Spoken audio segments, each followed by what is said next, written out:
Hello, everybody, and welcome to yet another edition of Talking NW Synod. My guest today is Kathy Varley from Locality, and we're going to be talking about community audits. Community audits are something that we've commissioned Locality to do within the Synod for churches that want to discover what is the most effective way of making a Jesus-shaped difference to the community in which the church is situated.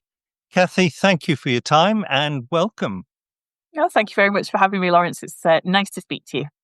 Yeah, good to speak to you too.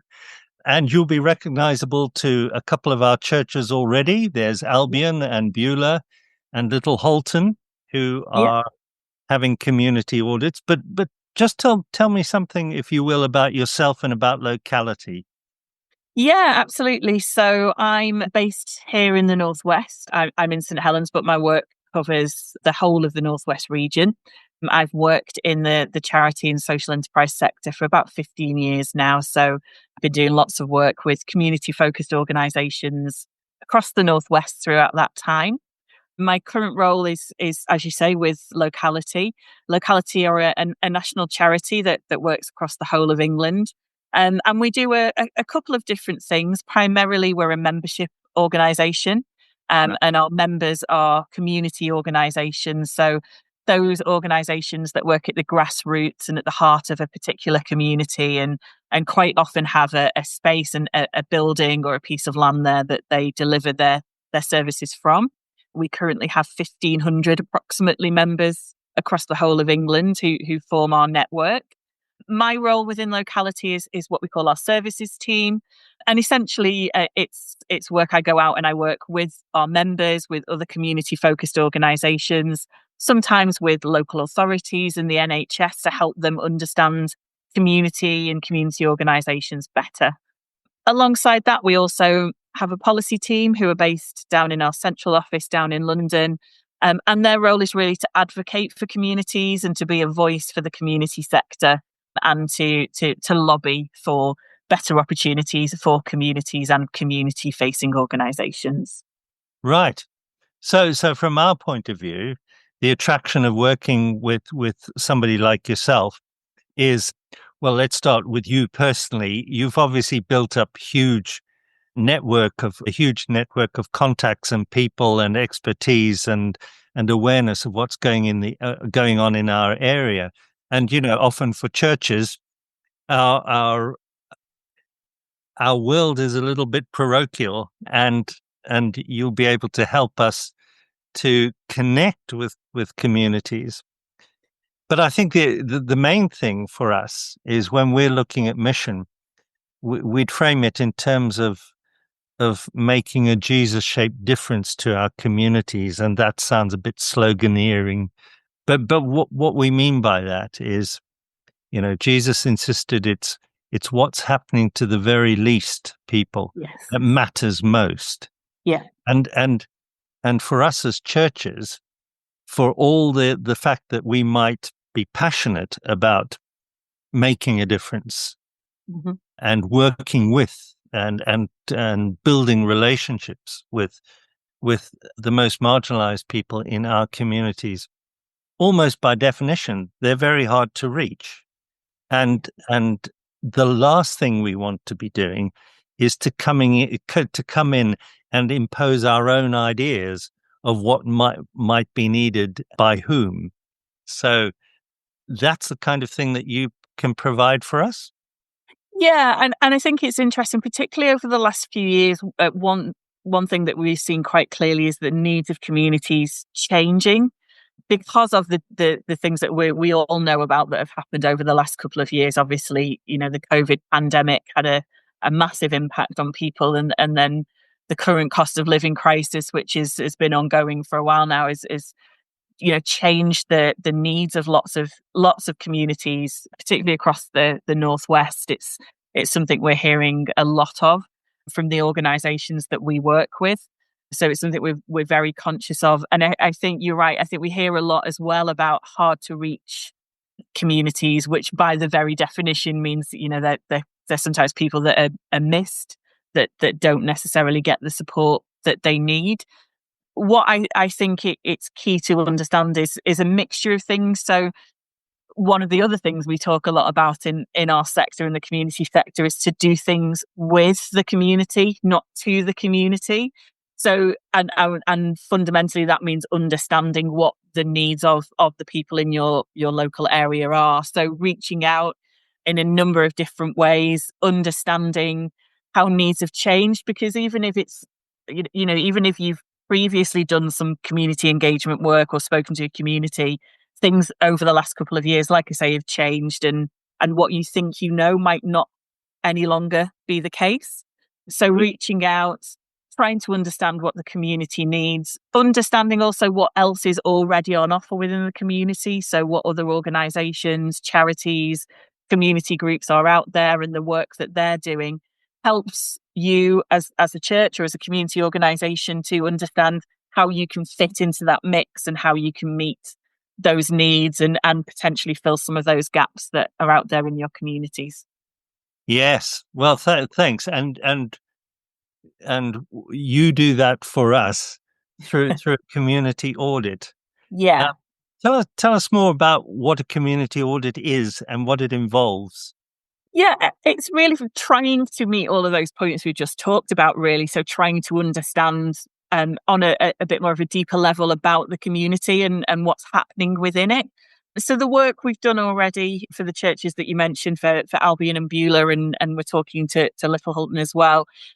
We've done a couple of different things. So we've done community surveys, and what those community surveys have looked at has been a number of different things. So firstly, understanding whether or not people know what happens within your space, within your church. Do people, they may know you exist, they may walk past you, but do they understand what you already offer? And if they don't, that tells us something about, spreading that word and making people more aware of what you do. We also ask people about the current community activities that they go to, that they benefit from, so we can understand what people are already accessing, so where some needs potentially are being met. We ask them about where they think there are gaps within services in the community. So what do they see as missing? And it's really interesting when we do this work. Sometimes there's a difference between people's perception and what is really there. So sometimes people tell us that they can't access healthcare or childcare when we know there is that provision. But if people aren't seeing it and aren't recognising it, that again tells us something about that community. So understanding what's there, what people's perceptions of that is, what they're already accessing, and then getting a little bit more specific about if there were some services on offer at the church, would people be willing to access them, and would they be interested in accessing a service at the church? All of that together kind of creates a bit of a picture for us. We also do a little bit of local research and a little bit of delving deeper into statistics. We have access to things like census data and other government official statistics that tell us a bit about the demographics of the area, about age range, about diversity, about education levels, about income levels, all of those sorts of things that can help us build a picture. And we also do a little bit of what we call stakeholder research. So who are the other organisations that are operating in the area? What are they offering? And how does that fit into what we're hearing from the community? So it's quite a mix of things, but we pull that all together at the end into kind of a summary report with some recommendations based on the findings around what that particular church can do next. That's great. Can I just ask you, when you're hearing from the community, does that mean you sort of go out with clipboards and stop people on the street, or how does that actually happen, that piece of research? We don't, and partly because I think most of us would agree that if someone tries to stop us with a clipboard on the street, we normally very reluctant to engage in that way. So when we conduct the surveys, we normally do them in two ways. So an online survey, we can set up something online, share a link that can be shared. So if you have, an email contact database, or you send out electronic newsletters or any kind of electronic communication and social media you use, you can share that that link, and people can quite simply and easily go online. And most of the surveys are a mixture of tick box answers, so people can fill them in quite quickly, but we also give plenty of opportunities throughout for people to give us longer answers as well. So we get a good mix of people who just want to fill something in quickly, and then other people who want to tell us a little bit more substantial information. We also do a printable version of any survey as well, because we know that one of the things a lot of our deprived communities face is kind of digital exclusion. So Yes. to do just purely an online survey in those circumstances would be a bit counterproductive. So we always do a paper version, and what churches have done previously is to hand those out at events or when you have groups coming in, and asking the people who are stepping through the door to kind of fill those in and complete them. And that gives us also a picture of what people who use the church are also doing kind of elsewhere in the community, which is really useful as well. Thanks, Kathy. Do you involve the church members themselves in the research part of your work? Yes, and it's something that we can't do alone. So we bring kind of the tools and techniques, but what we don't have is that local knowledge that the church elders and church members have themselves. So it's always a joint piece of work, and we always start off the process with a conversation and with a meeting about what the church wants to achieve, why they're interested in this piece of work, so that we can make it fit those needs as much as we possibly can. So yeah, it's interactive. There's stuff that we can go away and do on our own, but we always want to keep in touch with the church and with the members to understand, to make sure that we're meeting their needs and tapping into that local knowledge that they have that we don't. So if a church commissions a community audit, are they also signing up themselves to take part in the research, the information gathering? Yes, they are, because we can't be there kind of on the ground. I cover, as I said, the whole of the Northwest and do lots of different things. So it's really challenging for us to kind of be there. So it does really help to encourage members of the church to kind of get involved in, sharing those surveys and having those conversations. And actually, it's also a key part of engaging with the community anyway. If what the church wants to achieve through this process is a better understanding and better relationships with the community, then they are the best placed people to carry out some of this work for us. Right. And Kathy, what sort of information will the church have at its fingertips at the end of receiving your report? On the whole, what we are able to share is some of that statistical research that we have access to through our national charity. So we'll be able to give them kind of an overview of what the statistics are saying about the area. And that's a useful starting point to then be able to compare and contrast what people on the ground are actually telling us, because sometimes the two don't always match up, but we'll have that statistical information. Obviously, all the results of the surveys and the engagement activity, which will tell us how well people know the church and what it offers, what people are getting involved with within the community, what services they're accessing, what they think is missing, which is one of the obviously the key things if church is looking to fill gaps and meet needs that aren't currently being met. So what do people see as things that are missing but are needed within the community? And then also an understanding of, would they come to the church for that type of support? So those are the things that we ask within the community engagement work. And then at the end, we put together kind of some recommended next steps. So it's all well and good to have all of that information to hand, but then what do you actually do with it? So we can make some recommendations of how the church can take some things forward and what they can do next to continue the work and to maybe develop some new activities or some new services and provision within the church that matches what the community are telling us. Yes, and that last point is vital, about using what we're being told in order to formulate what we ought to do. Yeah. Which is why the Synod is so keen to promote this and is prepared to pay for the community audits that you do. I, I wanted to ask you about what you've discovered working with churches on these kinds of things, because I know that among our churches, there are folk whose response to the possibility of a community audit is to say, well, I'm not sure about that at all. What if we discover something that we ought to do but can't do? We're setting ourselves up to fail, or we don't think we're doing very well anyway. Surely all this will show us is that we ought to be doing more and we haven't the capacity to do that, or all those sorts of questions.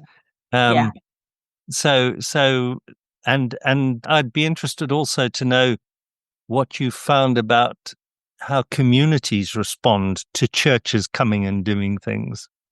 Yeah, I mean, I think the point about not having the capacity to do stuff and worrying that, the community are going to ask for things that you can't provide. The very process of doing kind of a community engagement piece of work doesn't necessarily mean that you have to follow through on everything that the community are asking you for. What it can do though is to help you shape any future planning. It can help you to focus your efforts in a place. So actually it can be a good thing in terms of capacity because it can help to better inform how you use the capacity that you do have. So rather than, trying to put on events or activities that nobody's interested in, it can give you a bit of direction to look at. So I wouldn't worry about having to fulfill everything on a wish list. I worked with a community recently who, when we talked about building a new community centre, but all the community wanted to tell us was that their swimming pool had been taken away. So if we'd have listened to what the community told us, we would have built a new swimming pool, which was never the intention. But what we were able to do was to shape their responses into something that we were able to provide for them. So the community will always tell you things that you're not able to deliver necessarily, but it helps you to understand them a little bit better. Yes. Is that kind of point I'm trying to make there. In terms of what we see in communities, I think particularly for organisations working in deprived communities, there is always a sense of responsibility that whatever we provide has to last. We hear a lot from deprived communities that things are taken away from them. So services and amenities have been underfunded and have disappeared and have been taken away. So what they do have available to them is very, very precious and very much valued. So making sure that what organisations and churches and other community organisations are able to provide is meeting their needs and also is going to be sustainable in the long term so that the community don't feel like they're being given something that is then taken away because they already feel like that. So understanding the need, understanding how it's something that can have legs and have a bit of longevity is really important. I think the other key thing we're seeing at the moment is just a shift in the type of people that need support. Very much on the back of the cost of living crisis, we're hearing from organisations we work with that, people who would never previously have wanted or needed to access food banks, social supermarkets, and warm spaces are now walking through the doors of those services, and sometimes reluctantly. So understanding that the kind of shift in people who need support and how to approach that, I think is really key at the moment as well, and something that doesn't seem to be going away anytime Mm, soon. mm. Yeah, thank you. I think one of the things, reading the report that you generated for Albion, for example, one of the things that struck me very forcibly was the way in which we discovered a whole load of other stakeholders, for want of a better word, within the Yeah. community you work. So although one discovers a huge sort of untapped level of need, at the same time you discover a community of all sorts of people who are working in that, and you join that community. You're not on your own, and that must be an important factor in how moving forward sustainably. Yeah, absolutely. Because obviously, what you don't want to do is to to put in place a new service that's actually already being delivered somewhere else, and needs are being well met. So that's part of, the questions that we ask the community. Is that's why we ask them, what are they already accessing, and where do they see the gaps? Because there's no point, putting another food bank in place if there's already one down the road that serves the community very well, for example. Yeah, and I think the challenge for community-focused organisations, and particularly where a lot of them are staffed by volunteers who might not necessarily have a huge amount of time, that people are very focused on their own work, and sometimes to look up and see the wider picture and see who else is out there is quite challenging time-wise and capacity-wise for organisations to do. So for us to be able to do that as part of the piece of work for the church kind of helps them to understand the landscape a little bit better, and to maybe, develop those partnerships. So when we're talking about hard to reach members of the community, they may be accessing a service that we don't know about. So you can start to kind of put the jigsaw together of who's working with who within the community, what are they offering, and understand better kind of how it all fits together. And the other thing that really helps as well is having a peer network. As I said at the start of our conversation, we're a membership organisation at Locality, and one of the things that our members really value is having that peer network of people who understand what they're trying to do and how they're working, and being able to have conversations with them and share experiences. And if that's something that you can develop locally with other community organisations, then that's really, really valuable to supporting your own work, and also making sure the community is well supported in all the things it needs as well. Kathy, thank you. I love that image of the jigsaw. It's so apt, and it says so much, plugging into all sorts of people and initiatives. So the local churches that want to get stuck in with a community audit in order to identify their mission, it's funded by the synod. How do they get in touch with you and get things moving? What's the best way to do that?